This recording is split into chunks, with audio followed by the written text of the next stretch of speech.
नमस्कार, target with करण में आपका स्वागत है। आज हम पढ़ेंगे हरियाणा करंट अफेयर्स। जैसे कि हमने पिछले वीडियो में बात की थी कि ग्राम सचिव परीक्षा से पहले हम जनवरी से लेकर दिसंबर 2020 तक का टोटल 1 ईयर का जो हरियाणा करंट अफेयर है उसको पढ़ेंगे। और ये पूरा का पूरा जो मैटर है वो दिसंबर 2020 तक अपडेटेड है। जो व्यर्थ की चीज़ें हैं और जो बदलाव एक साल के भीतर हुए हैं उन पॉइंट्स को निकालकर दोबारा से ये सारा का सारा मैटर मैंने लिखा है। तो इसलिए यहाँ पर आपको जनवरी के अंदर सितंबर अक्टूबर की चीज़ें भी मिल जाएंगी और अक्टूबर सितंबर के अंदर आपको फरवरी मार्च की चीज़ें भी मिल जाएंगी। तो करते हैं शुरू। सबसे पहला जो पॉइंट है वो है प्रधानमंत्री स्वामित्व योजना। केंद्र सरकार ने एक योजना शुरू की है जिसका नाम है प्रधानमंत्री स्वामित्व योजना। इस योजना के अंतर्गत लाल डोरे के अंदर रहने वाले व्यक्तियों को उनके मकानों के कागजात हैं वो उपलब्ध करवाए जाएंगे। यानी ऐसी ज़मीनें जो गांव के अंदर आबादी देह में लाल डोरे में स्थित हैं और जिनके कोई रजिस्ट्रियां नहीं होती हैं, जिनके कोई कागज़ नहीं बनते हैं, उनको सरकार अब कागज़ उपलब्ध करवाएंगी। पैमाइश कराकर उन मकानों की रजिस्ट्री है वो उपलब्ध करवाएंगी। तो इसी के थ्रू हरियाणा के अंदर भी ये अभियान शुरू हुआ है जिसको नाम दिया गया है लाल डोरा मुक्त गांव अभियान। और इसके तहत पहला हरियाणा का गांव जो लाल डोरे से मुक्त किया गया है वो गांव है सिरसी, जो कि करनाल जिले के अंदर स्थित है। तो सबसे पहला प्रश्न अपने को यही याद रखना है, हरियाणा का पहला लाल डोरा मुक्त गांव कौन सा है? तो सिरसी गांव करनाल में। ठीक है, तो अब हम बात करते हैं सबसे पहले लाल डोरे की। अंग्रेजों ने 1908 में भूमि से संबंधित एक नया नियम लागू किया। उन्होंने क्या किया, जो गांव हैं, जो आबादी देह है, जहाँ पर गांव के लोग मकान बनाकर बसे हुए हैं, उस जगह को छोड़कर बाकी सारी जगह की पैमाइश कर दी और उसका रिकॉर्ड रखा। परंतु गांव की ज़मीन का, क्योंकि उससे उनको कोई फ़ायदा नहीं हो रहा, बाकी जगह से उनको भूमि राजस्व प्राप्त हो रहा था, तो उन्होंने गांव की जो जगह है उसका हिसाब किताब नहीं रखा कि किसका घर कहाँ तक है, किसका मकान कहाँ तक है।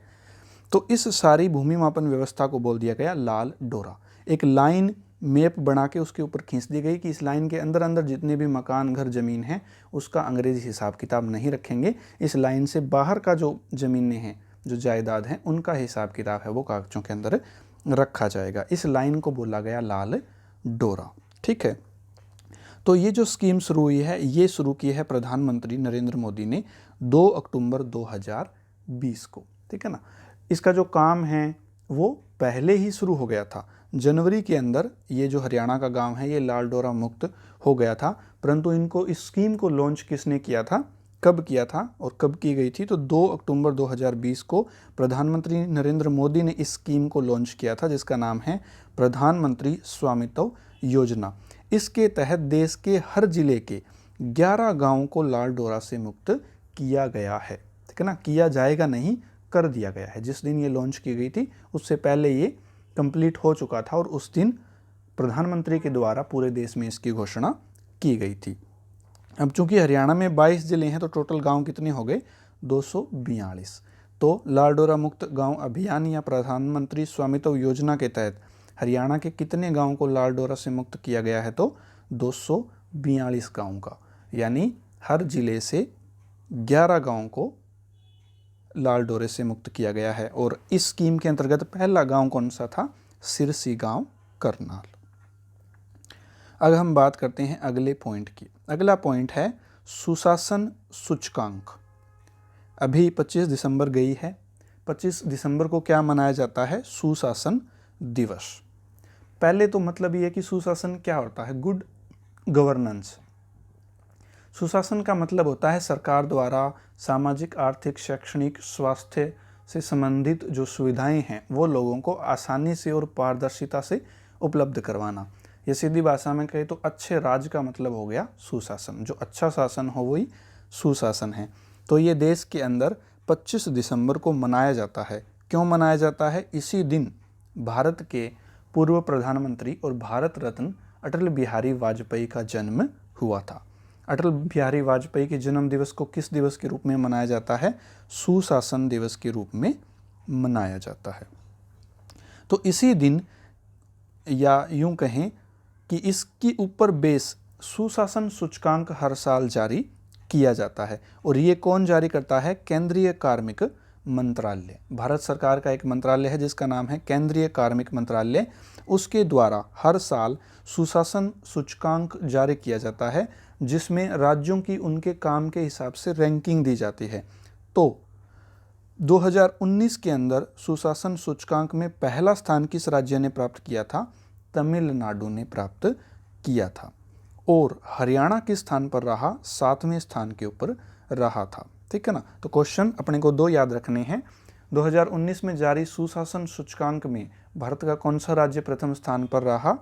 तो तमिलनाडु। और 7वें स्थान पर कौन रहा? हरियाणा। अपने को हरियाणा याद रखना है। हरियाणा का कौन सा स्थान था? तो 7वां स्थान था सुशासन सूचकांक में। बेहतर शासन व्यवस्था के लिए ये पुरस्कार दिए जाते हैं या ये रैंकिंग है वो दी जाती है। अगला पॉइंट है अटल किसान मजदूर कैंटीन। सीएम मनोहर लाल खट्टर द्वारा 29 दिसंबर 2019 को करनाल से इस योजना की शुरुआत की गई थी। इसके तहत हरियाणा की मंडियों में किसान एवं मजदूरों को 10 रुपये में एक थाली भोजन है वो दिया जाता है। और शुरुआत के अंदर 25 मंडियों में यह योजना लागू की गई। क्वेश्चन यहाँ से क्या बनते हैं? अटल किसान मजदूर कैंटीन योजना कब शुरू हुई? 29 दिसंबर 2019 को। कहाँ से शुरू हुई? करनाल से शुरू हुई।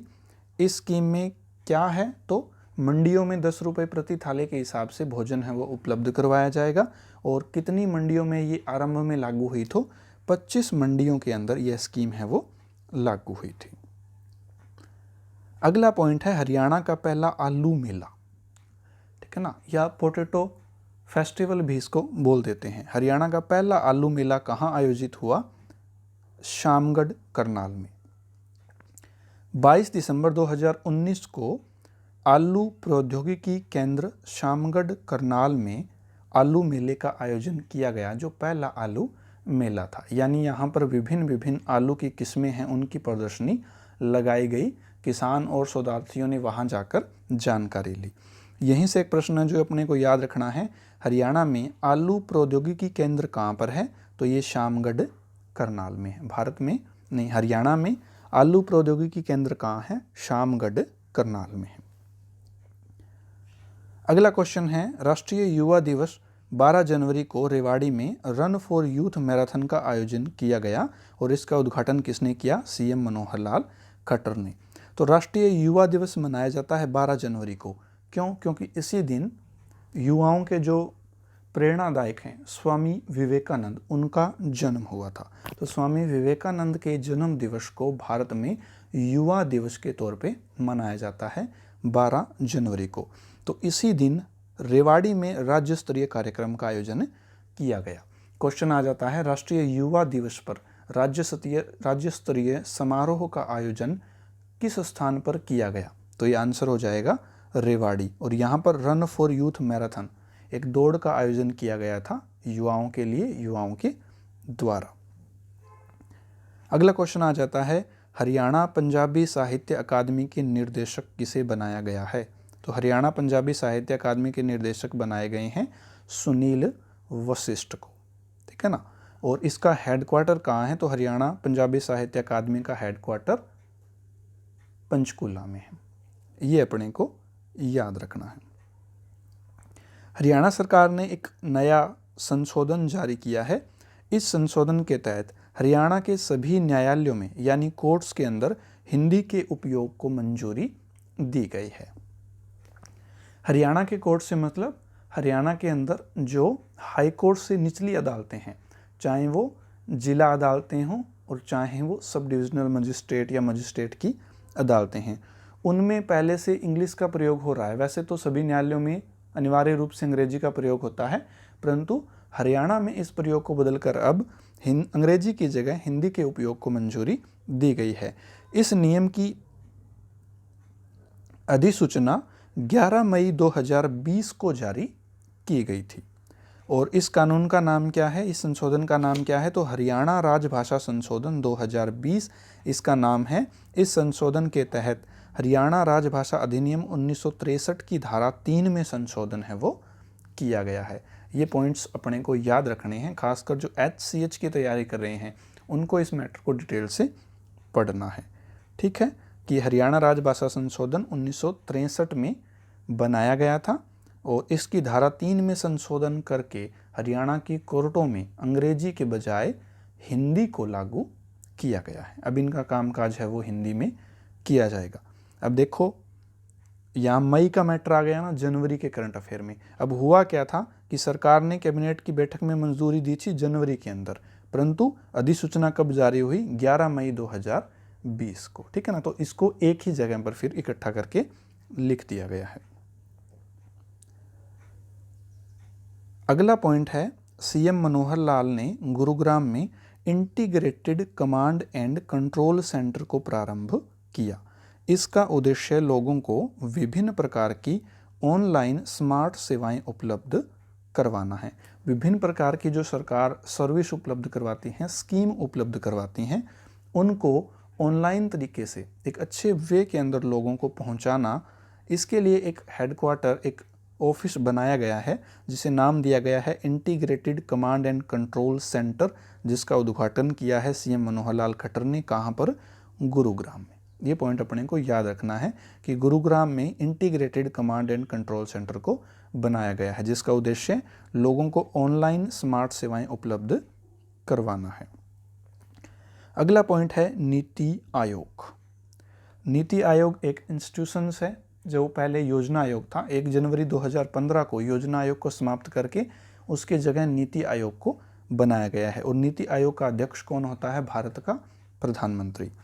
तो ये भी हर साल स्कूल की शिक्षा के ऊपर, स्कूली शिक्षा के ऊपर एक रैंकिंग जारी करता है, जिसको नाम दिया गया है स्कूली शिक्षा गुणवत्ता सूचकांक 2019। 2019 में इस रैंकिंग के अंदर पहले स्थान पर कौन था? केरल। यानी स्कूली शिक्षा के अंदर सबसे बेहतर काम किसने किया? केरल ने। और हरियाणा का कौन सा स्थान था? 3rd। आपको पहला और हरियाणा का क्या है ये याद रखना होता है देश के सूचकांकों में। तो नीति आयोग द्वारा जारी स्कूली शिक्षा गुणवत्ता सूचकांक 2019 में पहले स्थान पर केरल रहा था और तीसरे स्थान पर हरियाणा रहा था। अगला पॉइंट है, बॉक्सर सुमित सांगवान पर डोप टेस्ट में फेल होने पर 1 साल का प्रतिबंध है ये लगाया गया है। मुक्केबाज हैं हरियाणा के सुमित सांगवान, जो डोप टेस्ट में असफल हो गए, फेल हो गए। ठीक है ना। डोप टेस्ट किस लिए होता है?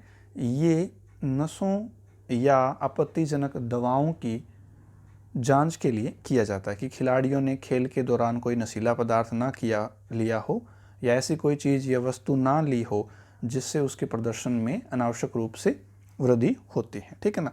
तो इस जांच के अंदर ये खिलाड़ी फेल हो गया है और इस कारण इसके ऊपर 1 साल का प्रतिबंध लग गया है। अगला पॉइंट है, झज्जर नगर पालिका को नगर परिषद का दर्जा दिया गया है। इंपॉर्टेंट पॉइंट है और इसको आपने को याद रखना है। ठीक है ना। वैसे आपको पता है कि आज नगर निगमों के और चुनाव हैं, जो शहरी प्रशासन होता है, नगर पालिका, नगर निगम, नगर परिषद। ठीक है ना। तो इनके अभी चुनाव चल रहे हैं आज। तो इस पॉइंट के अंदर अपन याद रखें कि हरियाणा में कितनी नगर पालिकाएँ हैं। तो हरियाणा में अब नगर पालिकाएँ हो गई हैं 61 हरियाणा में 61 नगर पालिकाएँ हैं। ठीक है ना। और झज्जर को बना दिया गया है नगर पालिका से नगर परिषद। झज्जर को नगर पालिका से क्या बना दिया गया है? नगर परिषद। तो ये अपने को याद रखना है। नई नगर पालिकाएं कौन कौन सी बनाई गई हैं अगर ये क्वेश्चन याद रखना हो तो नई नगर पालिकाएं हैं सिसाई, इस्माइलाबाद, कुंडली, रादौर, जोखल मंडी और साढौरा। ये जो 6 नगर पालिकाएं हैं ये नई बनाई गई हैं और इसके साथ इसकी संख्या हो गई है 61। और नगर परिषद अगर पूछ ले तो नगर परिषद कितनी है? तो नगर परिषद है 21। नगर परिषद है कितनी? 21। 3 नई कौन सी हैं अभी? अम्बाला शहर, अम्बाला सदर और झज्जर। ठीक है ना। तो ये याद रखना है कि झज्जर को अब क्या बना दिया गया है? नगर पालिका से नगर परिषद। नगर पालिका से क्या? नगर परिषद। नगर पालिका कितनी? 61, नगर परिषद कितनी? 21। ठीक है। अगला है पॉइंट, तीसरी फल प्रदर्शनी का आयोजन कहाँ किया गया? मंजियाना सिरसा। मुख्य अतिथि कौन थे? जयप्रकाश दलाल। तीसरी फल प्रदर्शनी, ठीक ना, फ्रूट फेस्टिवल का आयोजन किया गया है कहाँ पर? मंजियाना गांव सिरसा के अंदर। यहाँ क्यों किया गया? क्योंकि यहाँ पर क्या है? फल उत्कृष्टता केंद्र है। क्वेश्चन आ जाए हरियाणा में फल उत्कृष्टता केंद्र कहाँ है, या फ्रूट एक्सीलेंस सेंटर या सेंटर ऑफ फ्रूट एक्सीलेंस कहाँ है? तो मंजियाना गांव सिरसा में है। तो यहाँ पर हरियाणा की तीसरी फल प्रदर्शनी का आयोजन है वो किया गया है। मुख्य अतिथि थे जयप्रकाश दलाल, जेपी दलाल। इनको क्यों बनाया गया मुख्य अतिथि? क्यों? क्योंकि ये हरियाणा के एग्रीकल्चर मिनिस्टर हैं, कृषि मंत्री हैं हरियाणा के जयप्रकाश दलाल, जो कि लोहारू विधानसभा से विधायक हैं। अगला क्वेश्चन है, राज्य ऊर्जा दक्षता सूचकांक में हरियाणा का प्रथम स्थान है। बिजली और बाकी जो ऊर्जाएं होती हैं, एनर्जीज होती हैं, उनके अंतर्गत सारे राज्यों का एक कंपटीशन होता है कि किस राज्य ने इस सेक्टर के अंदर कितना काम किया है। टोटल 97 मानक होते हैं, 97 मानकों के ऊपर इन राज्यों को परखा जाता है और फिर एक रैंकिंग जारी की जाती है जिसे कहा जाता है राज्य ऊर्जा दक्षता सूचकांक। इसमें हरियाणा को कौन सा स्थान हुआ है प्राप्त? प्रथम स्थान, फर्स्ट पोजीशन हरियाणा को मिली है। अगला पॉइंट है, फल व सब्जी गुणवत्ता नियंत्रण प्रयोगशाला का सिरसा में जेपी दलाल द्वारा शुभारंभ किया गया है और ये हरियाणा की दूसरी प्रयोगशाला है। हरियाणा की दूसरी फल एवं सब्जी गुणवत्ता नियंत्रण प्रयोगशाला का कहाँ पर निर्माण किया गया है? तो सिरसा में। और पहली कहाँ है? तो गरोंडा में। फर्स्ट कहाँ है? गरोंडा के अंदर है। गरोंडा में और क्या है? अब बात आ गई इधर सब्जी की, ठीक है ना। तो गरोंडा में क्या है? सेंटर ऑफ वेजिटेबल एक्सीलेंस, सब्जी उत्कृष्टता केंद्र कहाँ है? गरोंडा, करनाल के अंदर। अगला पॉइंट है, पंडित जसराज के नाम पर सौर मंडल में मंगल और बृहस्पति के बीच एक छोटे ग्रह का नाम है वो रखा गया है। पंडित जसराज के नाम पर सौरमंडल में मंगल और बृहस्पति के बीच एक छोटे ग्रह का नाम रखा गया है। पंडित जसराज कौन है? तो प्रसिद्ध शास्त्रीय गायक थे। कुछ समय पहले इनका निधन हो गया है। इनका जन्म हरियाणा के फतेहाबाद जिले के पीली मंदोरी गांव में हुआ था और इन्हें सुर सम्राट के नाम से जाना जाता था। भारत का द्वितीय सर्वोच्च सम्मान पद्म विभूषण सम्मान इनको प्राप्त हुआ है, ठीक है ना।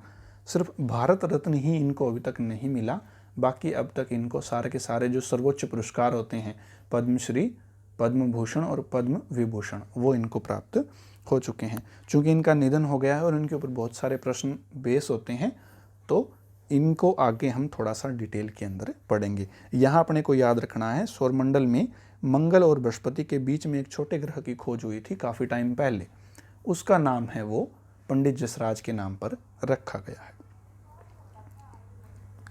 हरियाणा की एक गुड़िया है जिसका नाम है साक्षी गर्ग। उसने 3 मिलीमीटर की एक छोटी सी नाव बनाकर नेशनल रिकॉर्ड है वो कायम किया है। अगला पॉइंट है, हॉकी सीनियर चैंपियनशिप विजेता कौन है? हिसार। इनमें आपको बस फुट क्वेश्चन याद रखने हैं सीधे के सीधे, क्योंकि बहुत सारे क्वेश्चन बनते हैं खेल के ऊपर। तो जो हॉकी चैंपियनशिप है 2020 की, 2019-2020 की, इसमें जो सीनियर टीम है उसके अंतर्गत विजेता कौन रहा है? तो हिसार रहा है। तो जनवरी के जो महत्वपूर्ण करंट अफेयर थे जनवरी 2020 के, वो यही है। इन्हीं के ऊपर आपका जो क्वेश्चन है वो बेस होने की संभावना है। आगे का करंट अफेयर है वो पढ़ेंगे हम अगले वीडियो में। आपको ये वीडियो कैसा लगा ये ज़रूर बताएं। तब तक के लिए आप सभी का बहुत बहुत धन्यवाद।